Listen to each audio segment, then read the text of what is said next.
হঠাৎ করে একটা কমেন্ট করে দেওয়া। টি-20 বিশ্বকাপে বাংলাদেশ দলের ভারতে না যাওয়ার বিষয়ে মত প্রকাশের পর সাবেক অধিনায়ক তামিম ইকবালকে নিয়ে বিসিবি পরিচালক এম নাজমুল ইসলাম মন্তব্য করেছেন। তিনি সামাজিক যোগাযোগ মাধ্যমে লিখেছেন, এবার আরও একজন পরীক্ষিত ভারতীয় এজেন্টের আত্মপ্রকাশ বাংলার জনগণ দেখল।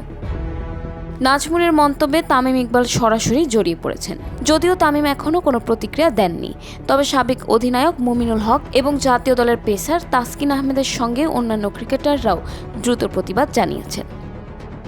তাইজুল ইসলাম ফেসবুকে লিখেছেন, একজন জাতীয় দলের ক্রিকেটারের প্রতি এমন শব্দচয়ন অগ্রহণযোগ্য এবং আমাদের ক্রিকেট সংস্কৃতির পরিপন্থী। বিসিবির পরিচালককে ক্ষমা চাইতে হবে এবং জবাবদিহিতার আওতায় আনা উচিত। মুমিনুল হকও বলেছেন, সাবেক অধিনায়ককে জনসম্মুখে অপমান করা হয়েছে। বোর্ডের নৈতিকতা ও দায়িত্বের সঙ্গে এ ধরনের মন্তব্য সাংঘর্ষিক। সংশ্লিষ্ট পরিচালককে ক্ষমা চাইতে হবে এবং জবাবদিহি নিশ্চিত করতে হবে। এই ঘটনায় ক্রিকেটারদের সংগঠন কুয়াবো প্রতিবাদ জানিয়েছে। তাদের বিবৃতিতে বলা হয়েছে, বাংলাদেশের ইতিহাসের সফল ওপেনার তামিম ইকবালকে নিয়ে এমন মন্তব্য চরম নিন্দনীয়। এটি শুধু একজন ক্রিকেটারের নয়, পুরো ক্রিকেট সমাজের জন্য অপমানজনক।